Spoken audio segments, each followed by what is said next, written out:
तर विद्यार्थी मित्रांनो, इन्फिनिटी इंजिनिअरिंग अकॅडमीच्या YouTube चॅनलवरती मी प्रमोद देशकरी आपणा सर्वांचं स्वागत करतो. विद्यार्थी मित्रांनो, रेल्वे रिक्रुटमेंट बोर्ड म्हणजेच RRB याची जाहिरात ऑलरेडी आलेली आहे. तुम्हालाही माहिती असेल ही जाहिरात ऑलरेडी मागच्या महिन्यामध्ये आलेली आहे. पण या चॅनलवरती आज व्हिडिओ करण्यामागचा उद्देश हा आहे की ज्या मराठी विद्यार्थ्यांपर्यंत अजूनही ही गोष्ट माहिती नाही किंवा कोण पात्र आहेत, कारण या पदांसाठी हे असिस्टंट लोको पायलट या पदांसाठी सिव्हिल इंजिनिअरिंगचे जर विद्यार्थी सोडले तर mechanical, electrical, electronics and telecommunication, computer engineering म्हणजे ग्रॅज्युएशनचे मॅक्सिमम विद्यार्थी इथे पात्र आहेत. तर विद्यार्थी मित्रांनो, लक्षात ठेवा, या व्हिडिओमध्ये आपण डिस्कस करणार आहोत की RRB असिस्टंट लोको पायलट साठी एकूण किती पदांची जाहिरात आलेली आहे, पात्रता काय आहे, कोण विद्यार्थी याच्यामध्ये पात्र आहे, वयोमर्यादा काय असणार आहे, परीक्षा पद्धत काय असणार आहे आणि वेतन श्रेणी काय असणार आहे. ओके, तर विद्यार्थी मित्रांनो, तुमच्या सगळ्या मित्रांपर्यंत ही लिंक जरूर पाठवा, कारण ही चांगली संधी सेंट्रल रेल्वेमध्ये किंवा आपण जे म्हणतो की रेल्वे रिक्रुटमेंट बोर्डाने दिलेली आहे. तर 5996 जागा ह्या ऑलरेडी जाहिरातीमध्ये दिलेल्या आहेत. पण तुम्हाला कदाचित माहिती नसेल की UP असेल किंवा बिहार असेल किंवा काही राज्य आहे जिथे या जागा 16,000 पर्यंत करायचं मागणी ह्या विद्यार्थ्यांनी लावून धरलेली आहे. त्याच्यासाठी आंदोलन चाललेली आहेत. काही YouTube वरती त्या संबंधीच्या बातम्या तुम्ही बघू शकता. तर विद्यार्थी मित्रांनो, आपण या सेशन मध्ये बघणार आहोत काही ठळक घडामोडी. 5996 जागांसाठीची RRB असिस्टंट लोको पायलटची जी ऍडव्हर्टाइजमेंट आलेली आहे या संबंधी तुम्हाला माहिती देण्यासाठी आपण हे सगळं सेशन घेत आहोत. ओके विद्यार्थी मित्रांनो, ही जाहिरात ऑलरेडी मागच्या महिन्यामध्ये आलेली आहे. सेंट्रलाइज एम्प्लॉयमेंटशी रिलेटेड ही असिस्टंट लोको पायलट, ज्याला आपण रेल्वेचं ड्रायव्हर म्हणतो, तर त्याच्यासाठीच्या ह्या जागा आहेत.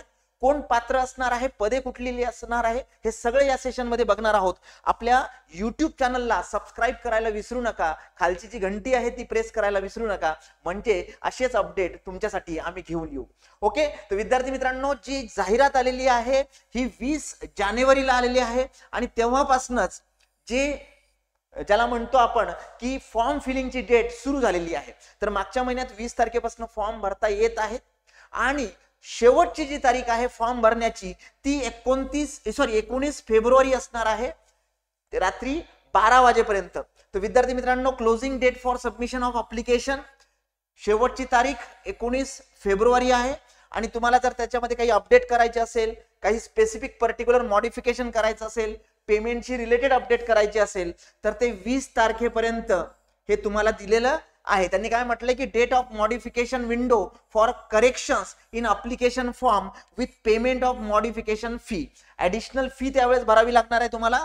तर 20 फेब्रुवारी पासून तर 29 फेब्रुवारी पर्यंत ती सवलत सुद्धा तुम्हाला दिलेली आहे. ओके, असिस्टंट लोको पायलट म्हणजेच ALP ही पोस्ट आहे रेल्वे रिक्रुटमेंट बोर्डाची. लेवल 2 आहे. 7th कमिशन जे आहे, okay, payment commission. Initial salary 19,900 पासून स्टार्ट होते. मेडिकल स्टँडर्ड जे आहे A1 चे आहेत आणि जे वयोमर्यादा आहे तिथे त्यांनी देताना जरी ते 18 ते 30 वर्ष मेन्शन केलं होतं ऍडव्हर्टाइजमेंट मध्ये, पण त्याच्यामध्ये आता त्यांनी अपडेट केलेलं आहे. ओके, डेफिनेटली विद्यार्थी मित्रांनो, खूप जास्त प्रमाणात ह्या जागा आहे. 5996 जागांची ही जाहिरात आहे. अजूनही याच्यामध्ये ज्युनियर इंजिनियरच्या जागा येणार आहेत ज्या सिव्हिल साठी असणार आहेत. त्याच्या व्यतिरिक्त सेंट्रलच्या ह्या ज्या 5996 आहे याच्यामध्ये सुद्धा चान्सेस आहेत जागा वाढण्याच्या. ओके, तर विद्यार्थी मित्रांनो, ही जाहिरात होती ऑलरेडी मागच्या महिन्यात आलेली. आता याच्यामधले काही महत्वाचे टप्पे बघूया.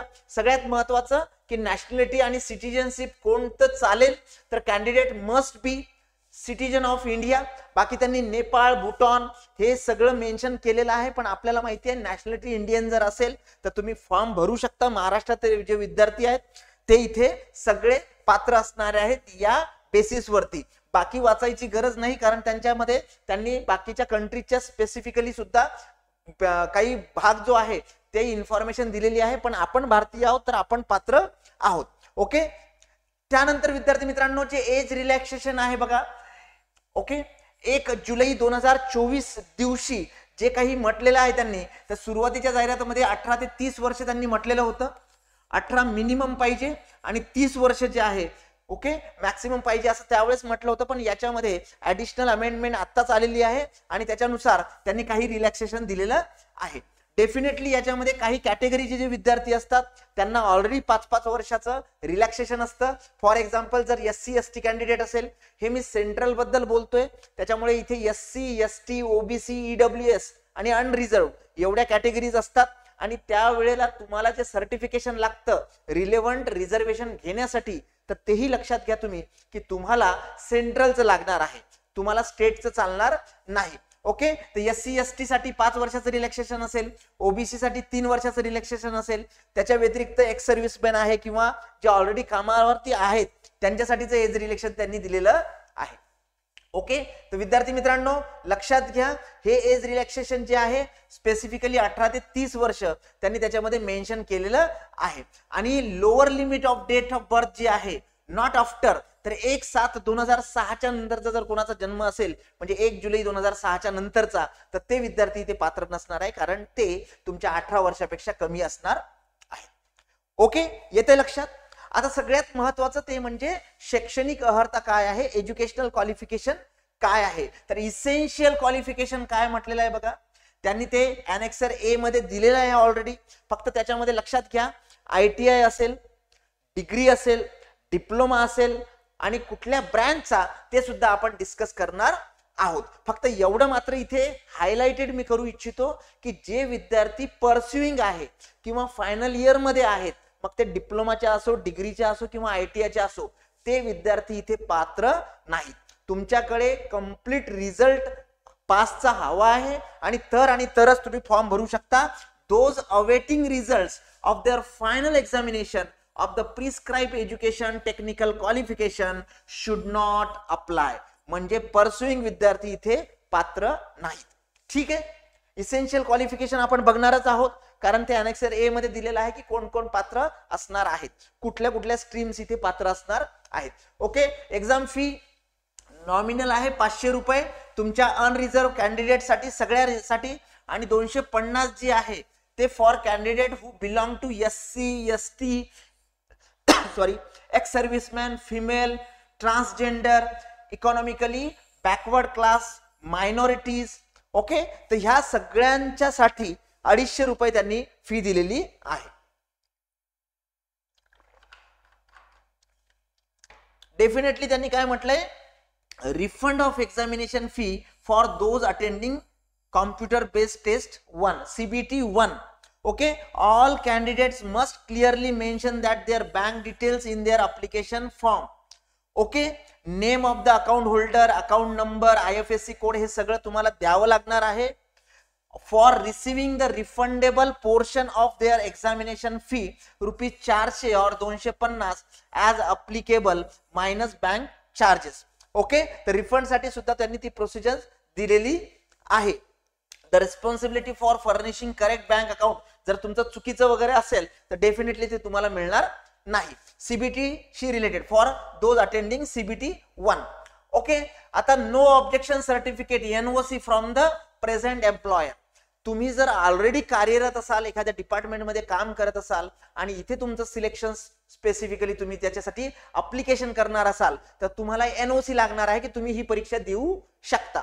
डेफिनेटली याच्यामध्ये NOC तुम्हाला त्या त्या विभागाकडे, फॉर एक्झाम्पल तुम्ही जर एखाद्या शासकीय कार्यालयामध्ये काम करत असाल किंवा एखाद्या ऑर्गनायझेशन मध्ये काम करत असाल, तर त्यांची ना हरकत ज्याला म्हणतो की तुम्ही ही फॉर्म भरू शकता, याच्यासाठी आहे. ज्यावेळेस तुमचं सिलेक्शन होईल त्यावेळेस तुम्हाला NOC कुठली आणावी लागेल किंवा तुम्हाला रिझाईन करावं लागेल किंवा NOC आणावं लागेल, बरोबर आहे. तर हे तर त्यांनी मेन्शन केलेलं आहे, फॉर्म फिलिंग साठी म्हणतोय. ओके, आता नेक्स्ट महत्वाचा टप्पा आहे, सगळ्यात महत्वाचा, की यांचे स्टेजेस कुठल्या कुठल्या आहेत. तर विद्यार्थी मित्रांनो लक्षात घ्या, सगळ्यात पहिली स्टेज आहे CBT 1 कॉम्प्युटर बेस्ड टेस्ट 1. ही आहे सगळ्यात पहिली स्टेज. याच्यामधनं जे विद्यार्थी जाणार आहे समोरच्या स्टेजला ते असणार आहे 1:15. म्हणजे एका पदासाठी 15 विद्यार्थी कॉम्प्युटर बेस्ड टेस्ट 1 स्टेज मधनं दुसऱ्या स्टेज मध्ये जाणार आहे. दुसरी स्टेज आहे तुमची CBT 2 कॉम्प्युटर बेस्ड टेस्ट 2, आणि इथून परत तिसरी जी स्टेज आहे त्याच्यासाठी विद्यार्थी जाणार आहे 1:8, ज्याला आपण काय म्हणतो की स्पेसिफिकली ज्या एका पोस्ट साठी किती विद्यार्थी जाणार आहेत, तर 8 विद्यार्थी समोर जाणार आहेत. ते कुठल्या स्टेज जाणार आहेत, तर ते जाणार आहेत सीबीटी ऍप्टिट्यूड साठी, म्हणजे कॉम्प्युटर बेस्ड ऍप्टिट्यूड टेस्ट, म्हणजे कॉम्प्युटर बेस्ड ऍप्टिट्यूड टेस्ट म्हणजे सीबीएटी साठी ते तुमच्या नेक्स्ट स्टेजला जाणार आहेत. ओके, आणि त्यानंतर तुमचं डॉक्युमेंट व्हेरिफिकेशन होईल, डीव्ही होईल तुमचा, आणि मेडिकल व्हेरिफिकेशन होईल. तर हे आहे टप्पे तुमच्या एक्झामिनेशनशी रिलेटेड. येते लक्षात? ओके, तर मेडिकल एक्झामिनेशन असेल, डॉक्युमेंट व्हेरिफिकेशन असेल, प्रत्येक स्टेप याच्यामधली महत्वाची आहे. आता कुठल्या टप्प्याला काय काय आहेत ते सुद्धा तुम्हाला महत्वाचं आहे. तर पहिला टप्पा हा फक्त आणि फक्त क्वालिफाईंग आहे, तिथून फक्त स्क्रुटिनी होणार आहे, ज्याला स्क्रीनिंग एक्झामिनेशन म्हणतो. ओके, पण सीबीटी 2 जे आहे याच्यामध्ये मात्र 2 सेक्शन्स असणार आहे किंवा 2 पार्ट असणार आहे, पार्ट ए आणि पार्ट बी. तर इथे सुद्धा लक्षात घ्या विद्यार्थी मित्रांनो की याच्यामधला कुठला क्वालिफाईंगचा पार्ट असणार आहे तुमच्या सीबीएटी साठी, आणि जे फायनल सिलेक्शन होणार आहे, फायनल मेरिट लिस्ट लागणार आहे, त्याच्यासाठी तुम्हाला कुठलं वेटेज असणार आहे. तर डेफिनेटली सीबीटी 2 मधलं जे सेक्शन ए आहे त्याच्यामधला पार्ट ए आहे, त्याचं 70% वेटेज असणार आहे, आणि सीबीएटीचं 30% वेटेज असणार आहे. हे सुद्धा आपण बघणार आहोत. पण बर्ड व्ह्यू बघा, 5 स्टेजेस आहेत. First stage of computer based test, second stage of computer based test, computer based aptitude test, document verification आणि मेडिकल एक्झामिनेशन. कुठला पर्टिक्युलर याच्यासाठी सिलेबस असणार आहे, किती मार्क असणार आहे, किती वेळ असणार आहे, हे सुद्धा आपण बघणार आहोत. व्हिडिओ शेवटपर्यंत नक्की बघा. हा बर्ड व्ह्यू झाला तुमच्या रिक्रुटमेंट प्रोसेसचा. ठीक आहे, आता सीबीटी 1 म्हणजे first stage computer based test असणार आहे. CBT 1 will only be the screening examination. याचे मार्क्स कुठेही पकडल्या जाणार नाही तुमच्या फायनल सिलेक्शन साठी. ही फक्त स्क्रुटिनी किंवा स्क्रीनिंग एक्झामिनेशन आहे. लाखो विद्यार्थी फॉर्म भरतायत, म्हणजे पहिले तर इथंच गळतील. Okay, short listing eligible candidate for CBT 2 based on their normalise marks and merit. खूप साऱ्या शिफ्ट्स असणार आहेत, खूप सारे विद्यार्थी असणार आहेत. तर स्क्रीनिंग होऊन त्या टेस्ट मध्ये जे काही तुम्हाला मार्क मिळतील त्याचं नॉर्मलायझेशन होईल, आणि नंतर तुम्ही सीबीटी 2 साठी पात्र व्हाल. आता त्याच्यामध्ये काय म्हटलंय की the marks of CBT 1 shall not be counted while preparing the final we can say that panel. Definitely मी तुम्हाला आताच सांगितलं याचे मार्क्स धरल्या जाणार नाही. आणि इथे मिनिमम क्रायटेरिया सुद्धा स्पेसिफिकली त्यांनी मेन्शन केलेला आहे. आता सीबीटी 1 मध्ये काय आहे की सीबीटी 1 ही जी टेस्ट आहे, या टेस्ट मध्ये 1 तासाचा पेपर असेल तुमचा, 1 आवरचा. 75 जे आहे तुमचे क्वेश्चन्स असणार, ऑब्जेक्टिव्ह टाइपचे एमसीक्यू क्वेश्चन, आणि प्रत्येक प्रश्नाला 1 मार्क असणार. म्हणजेच 75 मार्क्स जे आहेत ते याच्यासाठी असणार आहेत. इथे तुम्हाला पेनल्टी सुद्धा आहे 1/3 मार्क्सची. Okay, mark negative system, negative marking आहे याच्यामध्ये 1/4. इथे त्यांनी हे सुद्धा मेन्शन केलेलं आहे की तुम्ही जर ओपन कॅटेगरीचे असाल, अनरिझर्व कॅटेगरीचे असाल, तर तुम्हाला मिनिमम 40% मार्क हे पडलेच पाहिजेत. तुम्ही ईडब्ल्यूएस चे असाल तरी तुमच्यासाठी तोच क्रायटेरिया आहे. पण तुम्ही जर ओबीसी चे असाल किंवा एससी कॅटेगरीचे असाल, कारण सेंट्रलला बाकीचे कॅटेगरीज नाहीत, तर इथे 30% मार्क मिळवणं तुम्हाला अनिवार्य आहे. आणि तुम्ही जर एसटी कॅन्डिडेट असाल तर 25% मार्क मिळवणं अनिवार्य आहे.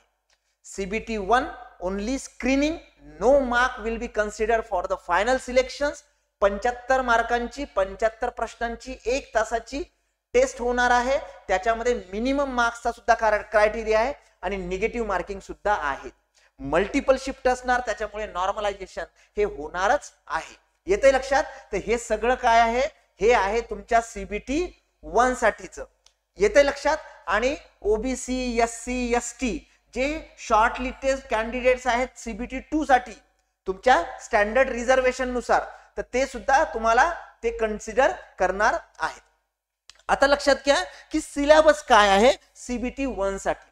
सीबीटी 1 साठी सिलेबस लक्षात घ्या, मॅथमॅटिक्सचा पार्ट आहे, मेंटल ॲबिलिटी टेस्ट असणार आहे, जीएस असणार आहे, जनरल स्टडीज आणि जनरल अवेअरनेस असणार आहे. म्हणजे 4 टॉपिक आहेत. आता मॅथमॅटिक्स मध्ये जर तुम्हाला बघायचं झालं तर नंबर सिस्टीम असेल, बोर्ड मास असेल, त्याच्या व्यतिरिक्त टाइम वर्क असेल, टाइम डिस्टन्स असेल, जे काही बेसिक फंडामेंटल असतात टॉपिक्स, ते सगळे टॉपिक्स यांनी डिटेल सिलेबस दिला आहे. या व्हिडिओच्या डिस्क्रिप्शन मध्ये मी तुम्हाला या ऍडव्हर्टाइजमेंटची पीडीएफ देतो, जेणेकरून तुम्हाला सिलेबस चेक करता येईल.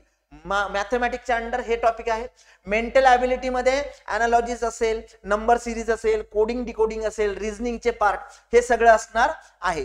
जीएस मध्ये बघा त्यांनी स्पेशली मेन्शन केलंय फिजिक्स, केमिस्ट्री आणि लाईफ सायन्स 10वीचं जे आहे ते असणार आहे इथे. आणि सगळ्यात शेवटी जनरल अवेअरनेस, करंट अफेअर आहे, सायन्स टेक्नॉलॉजी आहे, स्पोर्ट, कल्चर, बरोबर आहे, पॉलिटी, इकॉनॉमिक्स, या जीएस चा डिटेल मध्ये जो पार्ट आहे जनरल अवेअरनेस मध्ये त्यांनी घेतलेला आहे. 4 topic, mathematics, mental ability, GS आणि जनरल अवेअरनेस, हे असणार आहे सीबीटी 1 साठी. ठीक आहे विद्यार्थी मित्रांनो. त्यानंतर सेकंड स्टेप 1:2 15 स्टुडंट समोर जातील, ते असतील सीबीटी 2 साठी पात्र. आता सीबीटी 2 मध्ये काय असणार आहे ते सुद्धा बघूया. सीबीटी 2 जे तुमचे पर्टिक्युलर फर्स्ट मध्ये होते ते 1:15 हे तुमचे समोर जाईल बघा. Shall be limited to 15 student CBT 2 साठी शॉर्टलिस्ट केले जातील. ओके. आणि आता short listing of a candidate for CBT 2 shall be done RRB wise, community wise, as per their normalization mark. RRB मध्ये एक महत्वाचं लक्षात घ्या की वेगवेगळे रिजन्स आहेत. तुम्हाला कुठल्याही एकाच रिजन मधनं फॉर्म भरायचा आहे. तुम्ही जर मुंबई रिजन मधनं फॉर्म भरला तर तुमचा जो कट ऑफ आहे सीबीटी 2 साठीचा तो तिथला असेल, तो कन्सिडर होईल. ह्या गोष्टी लक्षात ठेवा. ओके. आणि एक फक्त लक्षात घ्या की स्पेसिफिकली एज लिमिट त्यांनी चेंज केलेलंच आहे, पण त्याच्या व्यतिरिक्त काही इन्फॉर्मेटिव्ह दिलेले आहेत बघा. The final panel for ALP will be prepared only on the basis of marks and merit of the candidates in CBT 2 and CBAT. मी जे तुम्हाला मगा सांगितलं की तुमचे मार्क्स CBT 2 चे आणि CBAT चेच फायनल पॅनल कन्सिडर करेल. ठीक आहे. ओके. मग CBT 2 ला बघा काय सिलेबस आहे आणि काय पॅटर्न आहे. आता CBT 2 जो आहे, CBT 2 ही जी लेवल आहे, मग मी तुम्हाला सांगितलं याच्यामध्ये पार्ट ए असणार आहे आणि दुसरा असणार आहे पार्ट बी. दोन्ही याच्यामध्ये स्पेसिफिकली जर बघायचं झालं तर पार्ट ए मध्ये तुम्हाला 100 प्रश्न असणार आहे. ओके. आता इथे दिलेला आहे बघा पार्ट ए आणि पार्ट बी. याच्यामध्ये स्पेसिफिकली तुमचे 100 प्रश्न असणार आहे. हे 90 मिनिटांमध्ये तुम्हाला सॉल्व्ह करायचे आहेत पार्ट ए मध्ये. आणि पार्ट बी मध्ये तुमचे 75 क्वेश्चन असणार आहे आणि ते तुम्हाला 60 मिनिटांमध्ये सॉल्व्ह करायचे आहेत. मग पार्ट ए आणि पार्ट बी असे मिळून 2.5 तास तुमच्याकडे आहेत. बरोबर आहे, अवर्स. याच्यापैकी 100 प्रश्न पहिले जे आहेत 90 मिनिटांमध्ये म्हणजे 1.5 तासामध्ये, आणि दुसरे जे पार्ट बी चे आहेत ते 75 प्रश्न 1 तासामध्ये तुम्हाला सॉल्व्ह करायचे आहेत. येते लक्षात. हे सगळं इथे दिलेलं आहे. इथे सुद्धा 1/3 ही निगेटिव्ह मार्किंग असणार आहे, त्याच्यामुळे तुम्हाला लक्ष ठेवावं लागणार आहे. आता याच्यामध्ये हे सुद्धा लक्षात घ्या की मिनिमम मार्काचा क्रायटेरिया सुद्धा त्यांनी ठेवलाय. पार्ट ए जो आहे minimum passing percentage for unreserved आणि ईडब्ल्यूएस साठी 40%. ओके. ईडब्ल्यूएस आणि अनरिझर्व साठी. त्यानंतर ओबीसी आणि एससी साठी तो 30% आहे आणि एसटी साठी तो 25% आहे. म्हणजे मगा जो कन्सिडर केला क्रायटेरिया सीबीटी 1 साठी तोच इथे असणार आहे. Only the marks scored in part A shall be counted for shortlisting of candidate for the further stages. परत एकदा लक्षात घ्या, जसं पहिल्या CBT 1 चे मार्क्स फक्त 3ऱ्या स्टेज मध्ये जाण्यासाठी होतील, फायनल सिलेक्शन साठी होणार नाही, तसंच CBT 2 चं जे आहे, CBT 2 मध्ये फक्त पार्ट ए जो आहे that will be the considered as for the examination. Okay. त्याचं वेटेज होणार आहे. Okay, process provided the candidate impressive of the community is able to secure qualifying marks 35% in B. एक लक्षात घ्या आता बघा, इथे याचा तर काही मार्काचा संबंध नाही. इथे पार्ट ए जो आहे आपण म्हटलं होतं मग 100 प्रश्न असणार आहे आणि इथे म्हटलं होतं आपण 75 प्रश्न असणार आहे. हे 100 प्रश्न तुम्हाला 1.5 तासामध्ये सोडवायचे 90 मिनिटांमध्ये आणि हे 75 प्रश्न तुम्हाला सोडवायचे 1 तासामध्ये. आता अजून एक लक्षात घ्या की हा जो सेक्शन ए चा 100 प्रश्नाचा आहे हे तुम्हाला वेटेज असणार आहे 70%. कशासाठी? फायनल सिलेक्शन साठी. आणि बी जो आहे तो फक्त आणि फक्त क्वालिफाईंग असणार आहे. मग आता त्याच्यामध्ये जर बघायचं झालं तर क्वालिफाईंग जो आहे बी तो किती क्वालिफाईंग आहे? 35 फॉर द पार्ट बी. ह्या गोष्टी खूप महत्वाच्या आहेत. तुम्हाला बी मध्ये जर तेवढे मिनिमम मार्क नाही पडले तर तुमचा ए काहीही कामाचा नाही. जसं आपण स्पेसिफिकली आता जी प्रिलिम आहे एमपीएससी ची तुमची नागरी सेवेची त्याच्यात जसं हे पार्ट बी जो आहे किंवा सेकंड पेपर सी सॅटचा हा फक्त क्वालिफाईंग आहे तसंच इथे असणार आहे. येते लक्षात? आता सिलेबस काय आहे बघा. पार्ट ए साठी परत मॅथमॅटिक्स आहे, जनरल इंटेलिजन्स अँड रिझनिंग आहे. तिथे फक्त रिझनिंग होता, इथे इंटेलिजन्स म्हटलंय. तिथे मेंटल ॲबिलिटी नाव होतं, इथे जनरल इंटेलिजन्स अँड रिझनिंग परत तेच आहे. ओके. त्यानंतर बेसिक सायन्स अँड इंजिनिअरिंग आहे बघा. इथे तुम्हाला वाव आहे जे विद्यार्थी इंजिनिअरिंगचे आहेत. तर असे 3 सेक्शन्स हे तुमचे पर्टिक्युलर सिलेबस दिलेला आहे सेक्शन पार्ट ए साठी. पार्ट बी साठी काय सिलेबस आहे बघा. Part B is only qualifying test in nature and shall have questions from the various trade syllabus prescribe by the DGT. तुम्हाला माहिती असेल जे विद्यार्थी आयटीआयचे आहे त्यांना डीजीटी माहिती आहे, डायरेक्टरेट जनरल ऑफ ट्रेनिंग, त्यांच्या वेबसाईट वरती. Qualifying percentage is only 35% for all candidate is respective of the category and community. तुम्हाला क्वालिफाइंग आहे हे कन्सिडर नाही होणार. ठीक आहे. सिलेबस ऑफ व्हेरियस ट्रेड्स तुमचे जे सिलेबस आहेत त्याच्याशी संबंधित मग आयटीआय असेल, डिप्लोमा असेल किंवा डिग्री, कारण तुम्हाला तसा ऑप्शन मिळणार आहे तिथे सिलेक्शनचा. कारण तुमचं जर इलेक्ट्रॉनिक्स असेल, इलेक्ट्रिकल असेल तर तुम्ही तुमच्याशी रिलेटेड ट्रेड तिकडे सिलेक्ट करायचा आहे. येते लक्षात? आता लक्षात घ्या की पार्ट बी जो क्वालिफाइंग टेस्ट आहे क्वालिफिकेशन वाईज तर तुम्हाला काय करायचं आहे? तुम्हाला तो ट्रेड सिलेक्ट करायचा आहे. क्वालिफिकेशन ऑफ द कॅन्डिडेट जर तुम्ही इलेक्ट्रिकल इंजिनिअरिंग असाल किंवा इलेक्ट्रिकल इंजिनिअरिंगशी रिलेटेड एखादी ब्रांच असेल तुमची तर तुम्ही काय सिलेक्ट करायचंय? Electrician, instrument mechanics, wireman, armature and coil winder, refrigeration and air conditioning mechanic. बरोबर आहे. पार्ट बी साठी तुम्हाला हा सिलेबस हा ट्रेड सिलेक्ट करायचा आहे. कारण मग तुमचे प्रश्न येतील, नाही तर तुम्ही भलतं काहीतरी प्रेस कराल तर तुमचे प्रश्न राहील जागेवर. कारण तुमच्या ब्रँचशी रिलेटेड प्रश्न तुम्हाला द्यायचे आहेत. ज्या विद्यार्थ्याचं आयटीआय वायरमन इलेक्ट्रिशियन झालं असेल, जो विद्यार्थी डिप्लोमा इलेक्ट्रिकल झाला असेल, ज्या विद्यार्थ्याचं ग्रॅज्युएशन इंजिनिअरिंग इलेक्ट्रिकल मधनं झालं असेल तर त्यांनी हे ट्रेड हे सब्जेक्ट चॉईस करायचे बी साठी, पार्ट बी साठी जो क्वालिफाईंगचा पार्ट आहे. त्यानंतर जर तुम्ही विद्यार्थी इलेक्ट्रॉनिक्सचे असेल किंवा इलेक्ट्रॉनिक्स स्ट्रीमचे असेल ईएनटीसीचे वगैरे तर तुम्ही electronics mechanic radio and TV select करायचे. त्यानंतर मेकॅनिकल इंजिनिअरिंग विद्यार्थी असेल किंवा प्रोडक्शन ऑटोमोबाईलचे असतील किंवा त्याच्याशी रिलेटेड असेल तर तिथे बघा fitter mechanic, tractor mechanic, mechanics diesel, Turner mechanics, refrigeration and air conditioning mechanic, heat engine, okay, हे मेंटेनन्स मेकॅनिक. तर हे तुम्ही ट्रेड सिलेक्ट करायचे तर आणि तरच तुम्हाला सेक्शन बी सोपा जाईल. येते लक्षात? जर तुम्ही ऑटोमोबाईल इंजिनिअरिंगचे असाल किंवा असोसिएट असेल तर mechanic motor vehicle, tractor mechanic diesel, heat engine, refrigeration म्हणजे आरएसी मेकॅनिक हे तुम्ही सिलेक्ट करायचंय पार्ट बी साठी. विद्यार्थी मित्रांनो लक्षात घ्या, खूप सिंपल प्रोसेस जरी वाटत असेल तरी याच्यामध्ये सीबीटी मी परत एकदा तुम्हाला रिकॉल करतो बघा. सीबीटी चे मार्क धरल्या जाणार नाही. इथे तुम्हाला त्याचा काही उपयोग होणार नाही. इथे कुठला पर्टिक्युलर फक्त ही स्क्रीनिंग टेस्ट आहे विद्यार्थी मित्रांनो. ही काय आहे? फक्त स्क्रीनिंग टेस्ट आहे. ओके.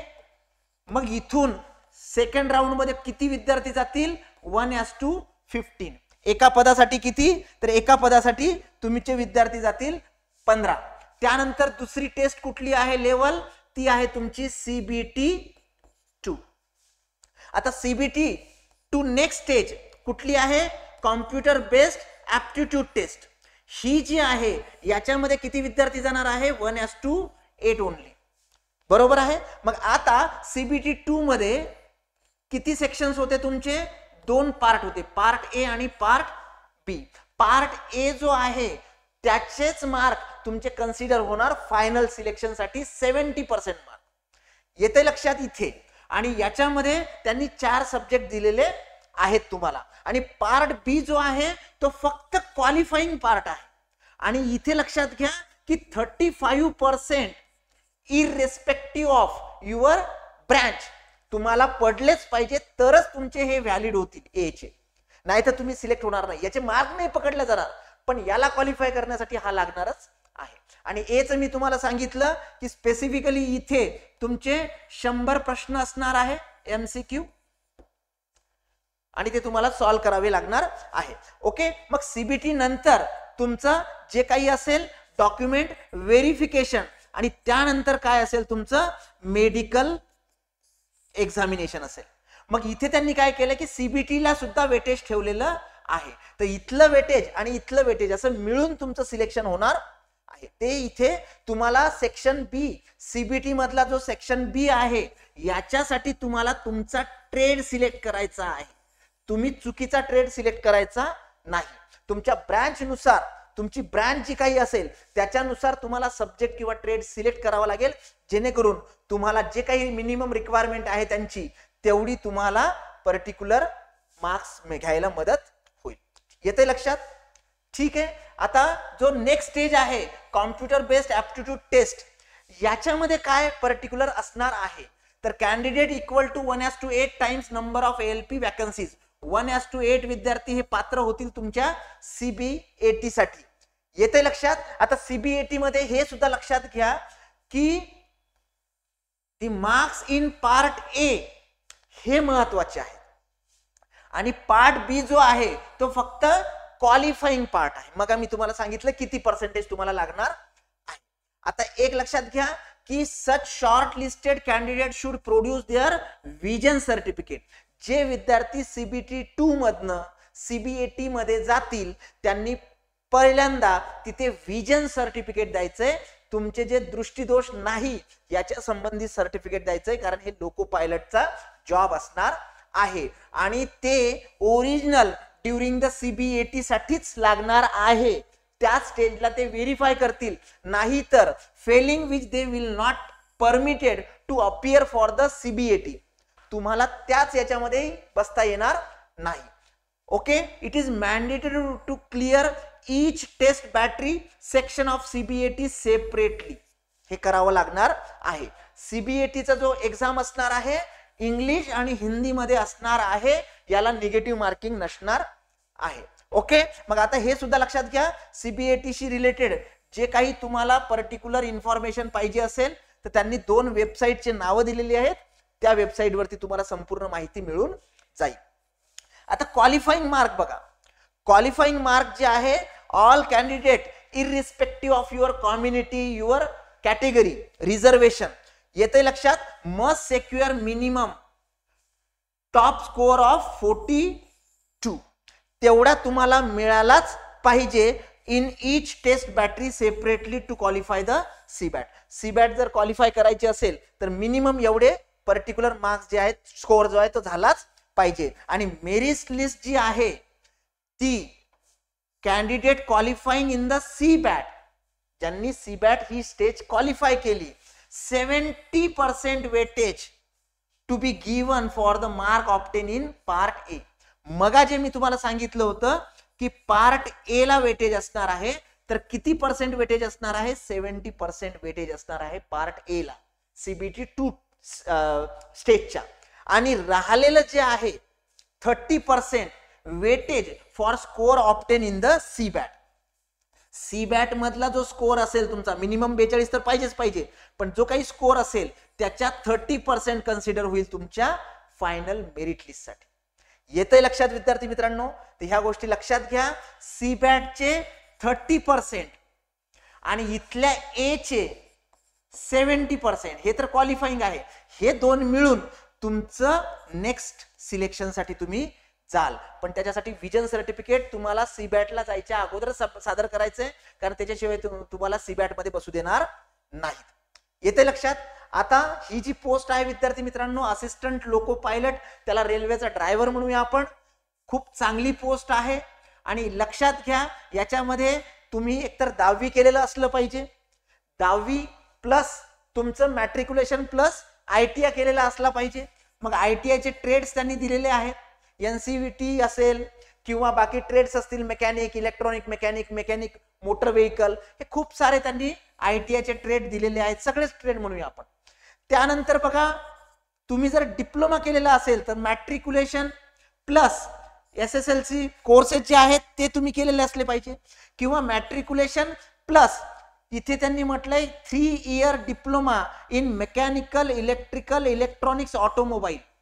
म्हणजे तुमचा जर डिप्लोमा इन मेकॅनिकल इंजिनिअरिंग असेल, डिप्लोमा इन इलेक्ट्रिकल इंजिनिअरिंग असेल, डिप्लोमा इन इलेक्ट्रॉनिक्स असेल, बरोबर आहे, त्याच्यामधून डिप्लोमा इन ऑटोमोबाईल असेल, तर हे चालतं. ITI चालतो किंवा डिप्लोमा या ब्रँचेस मध्ये केला तरी चालतो. त्याच्या व्यतिरिक्त त्यांनी काय म्हटलंय की तुम्ही diploma plus degree, 12th plus degree जरी केलेलं असेल, degree in the engineering discipline as above will be accepted for the particular examination. याच्यामध्ये फक्त त्यांनी सिव्हिल मात्र मेन्शन केलेलं नाही. ठीक आहे विद्यार्थी मित्रांनो, ह्या जागा आहेत. जागा प्रत्येक माहिती आहे 5996. प्रत्येक विभागावर मी काही जाणार नाही. फक्त इथे लक्षात ठेवा की मुंबई रिजन जो आहे, मग त्याचा सेंट्रल असेल, सेंट्रल रेल्वे असेल, वेस्टर्न रेल्वे असेल, ह्या ज्या आहेत, या पर्टिक्युलर जागा जर बघितल्या आपण तर ह्या जागा स्पेसिफिकली खूप चांगल्या जागा आहेत सेंट्रल रेल्वेच्या. इथे तुम्ही अप्लाय करू शकता. मराठी मुलं सहजासहजी तुमच्या मुंबई रिजन मध्ये अप्लाय करू शकता. ओके विद्यार्थी मित्रांनो, डिप्लोमा, डिग्री, ITI सगळे चालणार आहेत सिव्हिलचे सोडून. ओके, त्यांनी दिलेल्या ब्रँचेस मध्ये खूप चांगली अपॉर्च्युनिटी आहे सेंट्रल रेल्वे मध्ये काम करण्याची. खूप चांगला जॉब आहे. याच्यामध्ये स्पेसिफिकली आता जे ऑलरेडी कार्यरत आहेत त्यांच्या इनपुटनुसार याच्यामध्ये जर बघायला गेलं तर जे विद्यार्थी ज्याला म्हणतो आपण ड्युटी करतायत किंवा ओव्हर टाइम करतायत, तर त्यांचं पेमेंट, सॅलरी जवळपास 1 लाखापर्यंत सुद्धा जाऊ शकते. पण आता एवढ्या भरती झाल्यानंतर ओव्हर टाइम थोडासा कमी होईल.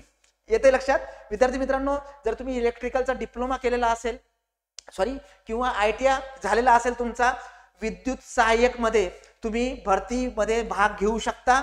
ही बॅच आपली फक्त 2499 मध्ये अजूनही सुरू आहे, रनिंग आहे, लाईव्ह बॅच आहे. तुम्ही अधिक माहितीसाठी आपला नंबर जो आहे 9699897070 या क्रमांकावरती संपर्क करू शकता, किंवा 788 781 1411 याच्यावरती सुद्धा संपर्क करू शकता. ओके विद्यार्थी मित्रांनो, आपल्या सगळ्या डिजिटल चॅनलवरती, डिजिटल प्लॅटफॉर्मला सबस्क्राईब करा, त्याचे मेंबर बना, लाईक करा, शेअर करा, म्हणजे अशाच प्रकारच्या नवनवीन अपडेट्स तुम्हाला येत राहील. ओके विद्यार्थी मित्रांनो, RRB ALP ची ही वॅकन्सी सेंट्रलची जरी असेल, खूप जास्त विद्यार्थी जरी अप्लाय करत असेल, तरीही आपण करायला काही हरकत नाही. 5 लेवल्स आहेत याच्यामध्ये. CBT 1 फक्त screening exam, CBT 2 part A, part B. Part A ला महत्व आहे कारण 70% त्याचे तुमच्या फायनल सिलेक्शन साठी कामी येणार आहे. पार्ट B हा फक्त क्वालिफाईंग आहे, त्याच्यामध्ये तुम्हाला 35% मिळालेच पाहिजे. त्यानंतर तुमची CBAT आहे, ऍप्टिट्यूड टेस्ट आहे, त्याच्यामध्ये तुम्हाला 30% वेटेज देण्यात आलेलं आहे. त्यानंतर डॉक्युमेंट व्हेरिफिकेशन आणि नंतर मेडिकल एक्झामिनेशन. विद्यार्थी मित्रांनो, हा व्हिडिओ जर तुम्हाला आवडला असेल तर तुमच्या 5 मित्रांना नक्की याची लिंक शेअर करा आणि इन्फिनिटी अकॅडमीच्या YouTube चॅनलला सबस्क्राईब करायला विसरू नका. Thank you very much.